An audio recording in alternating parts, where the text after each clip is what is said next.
Hey guys, welcome back. Another long day. um, I wanted to share real quick something that happened in last night that is related to my last video. Um, I think maybe it was the one before, I'm not sure. Anyways, so either the last video or the one before that, I had mentioned that something happened and set me off, and instead of like letting it ruin, you know, my night right before I was going to go to bed, I turned to God and started praying and asking Him for help and stuff. And it helped a lot. And I was like, oh, I'm going to start doing that now, right? So yesterday, something happened again that set me off. And I had a very, overreactive response to the thing that happened. I mean, it was just totally blown out of proportion on my end because it triggered me. Um, if you've had trauma of any kind, like when you get a trigger, you get like this like over, reactive response to something kind of like similar to PTSD. Anyways, so it took me hours though before I turned to God and was like, help me understand what happened, blah blah blah. And I was like, why did it take me so long to like pray and ask God for help and to understand what happened and this and that? And I couldn't understand why it took me so long. And I think, you know, it's definitely something I think that's going to take time because I'm not used to um turning to God as like a coping skill in life, as a way to cope.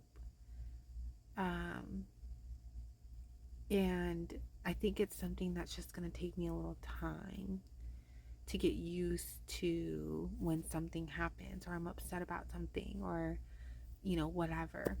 You know, I think it's going to take a little time for me to get used to turning to God, leaning on God, asking God for help or guidance or support, um, or understanding, like of a situation, because God can help you with that too. And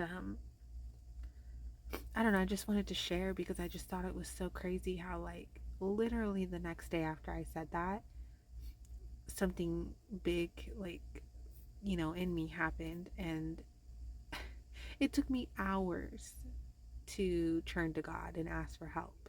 And I was like, what in the world? Like, that's so crazy that it took me that long. But, like, I just want you guys to know, like, if you've ever, like, that's happened to you and you're struggling, like you're not alone. It's your relationship with God, it takes time. It takes time to learn new ways of doing things. And if you're like me and this is the first time you've brought God into your life, it's a new relationship. It's a new thing. You're adjusting your life. You're adjusting the way that you do things. And um it takes time, you know? So, I don't know, it was a good lesson learned. And I just think that it'll take practice and time to learn how to better and more quickly um, turn to God for help and guidance when something happens, you know? So, I've only had God in my life. I've only had God in my life for 7 months now. So it's not a long time. And so I'm just going to keep trying and keep chugging along. Um, well, let's get started with today's chapters because I'm tired and I would love to go to bed. And it came to pass in the month of Nisan, in the 20th year of King Artaxerxes, when wine was before him, that I took the wine and gave it to the king. Now I had never been sad in his presence before. Therefore the king said to me, "Why is your face sad, since you are not sick? This is nothing but sorrow of heart." So I became dreadfully afraid, and said to the king, "May the king live forever." Why should my face not be sad when the city, the place of my father's tombs, lies waste, and its gates are burned with fire? Then the king said to me, "What do you request?" So I prayed to the God of heaven, and I said to the king, "If it pleases the king, and if your servant has found favor in your sight, I ask that you send me to Judah, to the city of my father's tombs, that I may rebuild it." Then the king said to me, the queen also sitting beside him, "How long will your journey be? And when will you return?" So it pleased the king to send me, and I set him a time. Furthermore, I said to the king, "If it pleases the king, let letters be given to me for the governors of the region beyond the river, that they must permit me to pass through till I come to Judah, and a letter to Asaph, the keeper of the king's forest, that he must give me timber to make beams for the gates of the citadel, which pertains to the temple, for the city wall, and for the house that I will occupy." And the king granted them to me according to the good hand of my God upon me. Then I went to the governors in the region beyond the river, and gave them the king's letters. Now the king had sent captains of the army and horsemen with me. When Sanballat the Horonite and Tobiah the Ammonite official heard of it, they were deeply disturbed that a man had come to seek the well-being of the children of Israel. So I came to Jerusalem and was there 3 days. Then I arose in the night, I and a few men with me. I told no one what my God had put in my heart to do at Jerusalem, nor was there any animal with me, except the one on which I rode.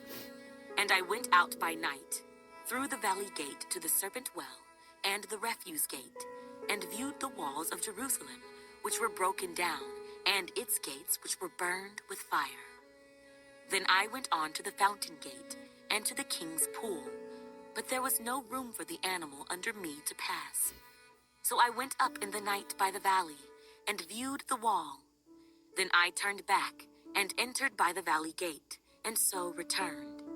And the officials did not know where I had gone, or what I had done. I had not yet told the Jews, the priests, the nobles, the officials, or the others who did the work. Then I said to them, "You see the distress that we are in, how Jerusalem lies waste, and its gates are burned with fire. Come, and let us build the wall of Jerusalem, that we may no longer be a reproach." And I told them of the hand of my God, which had been good upon me, and also of the king's words that he had spoken to me. So they said, "Let us rise up and build." Then they set their hands to this good work. But when Sanballat the Horonite, Tobiah the Ammonite official, and Geshem the Arab heard of it, they laughed at us and despised us, and said, "What is this thing that you are doing? Will you rebel against the king?" So I answered them and said to them, "The God of heaven himself will prosper us. Therefore, we his servants will arise and build, but you have no heritage or right or memorial in Jerusalem." Then Eliashib, the high priest, rose up with his brethren the priests, and built the sheep gate. They consecrated it and hung its doors. They built as far as the Tower of the 100, and consecrated it, then as far as the Tower of Hananel. Next to Eliashib, the men of Jericho built, and next to them Zachar the son of Imri built. Also the sons of Hasaneah built the fish gate. They laid its beams and hung its doors with its bolts and bars. And next to them Meremoth, the son of Urijah, the son of Kaz, made repairs. Next to them Meshullam, the son of Berechiah, the son of Meshezabel, made repairs. Next to them Zadok, the son of Baana, made repairs. Next to them the Tekoites made repairs. But their nobles did not put their shoulders to the work of their Lord. Moreover, Jehoiada, the son of Paseah, and Meshullam, the son of Besadiah, repaired the old gate. They laid its beams and hung its doors with its bolts and bars. And next to them, Melatiah the Gibeonite, Jadon the Meronothite, the men of Gibeon and Mizpah, repaired the residence of the governor of the region beyond the river. Next to him, Uzziel, the son of Harhaiah, one of the goldsmiths, made repairs. Also next to him, Hananiah, one of the perfumers, made repairs. And they fortified Jerusalem as far as the broad wall. And next to them, Rephaiah, the son of Hur, leader of half the district of Jerusalem, made repairs. Next to them, Jedaiah, the son of Harumaph, made repairs in front of his house. And next to him, Haddish, the son of Hashabniah, made repairs. Malchijah, the son of Harim, and Hashub, the son of Pahath Moab, repaired another section, as well as the tower of the ovens. And next to him was Shallum, the son of Halohesh, leader of half the district of Jerusalem. He and his daughters made repairs. Hanan and the inhabitants of Zanoah repaired the valley gate. They built it, hung its doors with its bolts and bars, and repaired 1,000 cubits of the wall as far as the refuse gate. Malchijah, the son of Rechab, leader of the district of Beth-Hakerem, repaired the refuse gate. He built it and hung its doors with its bolts and bars. Shallun, the son of Col-Hozeh, leader of the district of Mizpah, repaired the fountain gate. He built it, covered it, hung its doors with its bolts and bars, and repaired the wall of the pool of Shelah by the king's garden, as far as the stairs that go down from the city of David.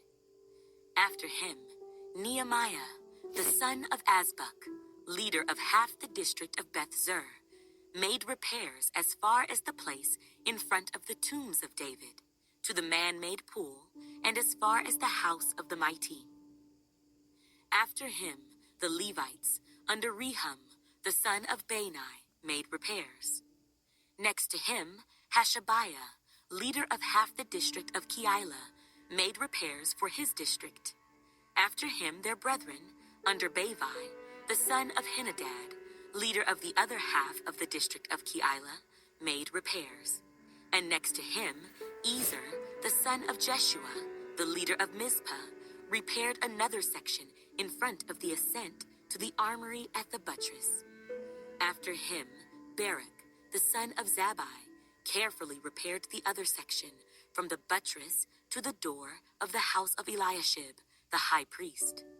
After him, Meremoth, the son of Urijah, the son of Kaz, repaired another section from the door of the house of Eliashib to the end of the house of Eliashib. And after him, the priests, the men of the plain, made repairs. After him, Benjamin and Hashub made repairs opposite their house. After them, Azariah, the son of Maaseiah, the son of Ananiah, made repairs by his house. After him, Binnui, the son of Henadad, repaired another section from the house of Azariah to the buttress, even as far as the corner.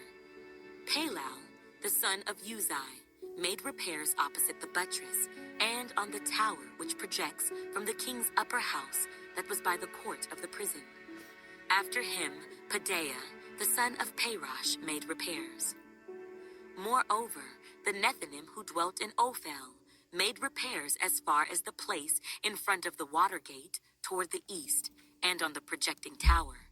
After them, the Tekoites repaired another section next to the great projecting tower and as far as the wall of Ophel. Beyond the horse gate, the priests made repairs, each in front of his own house. After them, Zadok the son of Immer made repairs in front of his own house.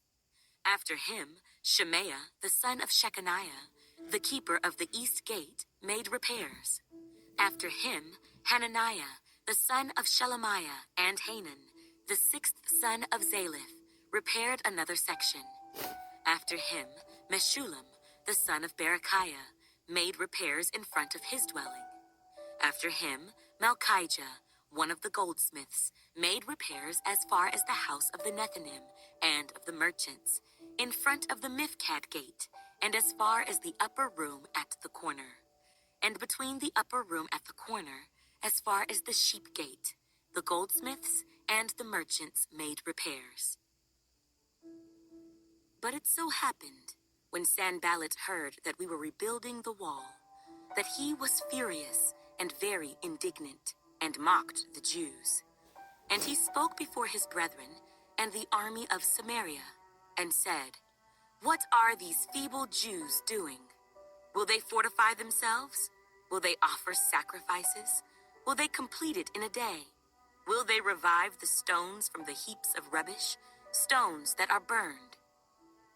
Now Tobiah, the Ammonite, was beside him, and he said, "Whatever they build, if even a fox goes up on it, he will break down their stone wall.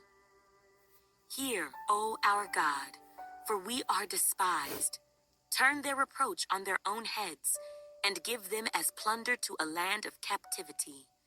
Do not cover their iniquity, and do not let their sin be blotted out from before you, for they have provoked you to anger before the builders." So we built the wall, and the entire wall was joined together up to half its height, for the people had a mind to work. Now it happened, when Sanballat, Tobiah, the Arabs, the Ammonites, and the Ashdodites heard that the walls of Jerusalem were being restored and the gaps were beginning to be closed, that they became very angry, and all of them conspired together to come and attack Jerusalem and create confusion. Nevertheless, we made our prayer to our God, and because of them, we set a watch against them day and night. Then Judah said, "The strength of the laborers is failing, and there is so much rubbish that we are not able to build the wall." And our adversaries said, "They will neither know nor see anything till we come into their midst and kill them and cause the work to cease." So it was, when the Jews who dwelt near them came, that they told us 10 times, "From whatever place you turn, they will be upon us." Therefore I positioned men behind the lower parts of the wall, at the openings, and I set the people according to their families, with their swords, their spears, and their bows. And I looked, and arose and said to the nobles, to the leaders, and to the rest of the people, "Do not be afraid of them. Remember the Lord, great and awesome, and fight for your brethren, your sons, your daughters, your wives, and your houses." And it happened, when our enemies heard that it was known to us, and that God had brought their plot to nothing, that all of us returned to the wall, everyone to his work. So it was, from that time on, that half of my servants worked at construction, while the other half held the spears, the shields, the bows, and wore armor. And the leaders were behind all the house of Judah. Those who built on the wall, and those who carried burdens, loaded themselves so that with one hand they worked at construction, and with the other held a weapon. Every one of the builders had his sword girded at his side as he built, and the one who sounded the trumpet was beside me. Then I said to the nobles, the rulers, and the rest of the people, "The work is great and extensive, and we are separated far from one another on the wall. Wherever you hear the sound of the trumpet, rally to us there. Our God will fight for us." So we labored in the work, and half of the men held the spears from daybreak until the stars appeared. At the same time, I also said to the people, "Let each man and his servant stay at night in Jerusalem, that they may be our guard by night, and a working party by day. So neither I, my brethren, my servants, nor the men of the guard who followed me took off our clothes, except that everyone took them off for washing." And there was a great outcry of the people and their wives against their Jewish brethren. For there were those who said, "We, our sons, and our daughters are many. Therefore let us get grain, that we may eat and live." There were also some who said, "We have mortgaged our lands and vineyards and houses, that we might buy grain because of the famine." There were also those who said, "We have borrowed money for the king's tax on our lands and vineyards. Yet now our flesh is as the flesh of our brethren, our children as their children. And indeed, we are forcing our sons and our daughters to be slaves, and some of our daughters have been brought into slavery. It is not in our power to redeem them, for other men have our lands and vineyards." And I became very angry when I heard their outcry and these words. After serious thought, I rebuked the nobles and rulers and said to them, "Each of you is exacting usury from his brother." So I called a great assembly against them. And I said to them, "According to our ability, we have redeemed our Jewish brethren who were sold to the nations. Now indeed, will you even sell your brethren? Or should they be sold to us?" Then they were silenced and found nothing to say. Then I said, "What you are doing is not good. Should you not walk in the fear of our God because of the reproach of the nations, our enemies? I also, with my brethren and my servants, am lending them money and grain. Please, let us stop this usury. Restore now to them, even this day, their lands, their vineyards, their olive groves, and their houses, also 100th of the money and the grain, the new wine and the oil that you have charged them." So they said, "We will restore it, and will require nothing from them. We will do as you say." Then I called the priests and required an oath from them that they would do according to this promise. Then I shook out the fold of my garment and said, "So may God shake out each man from his house and from his property who does not perform this promise. Even thus may he be shaken out and emptied." And all the assembly said, "Amen," and praised the Lord. Then the people did according to this promise. Moreover, from the time that I was appointed to be their governor in the land of Judah, from the 20th year until the 32nd year of King Artaxerxes, 12 years, neither I nor my brothers ate the governor's provisions. But the former governors who were before me laid burdens on the people, and took from them bread and wine, besides 40 shekels of silver. Yes, even their servants bore rule over the people, but I did not do so, because of the fear of God. Indeed, I also continued the work on this wall, and we did not buy any land.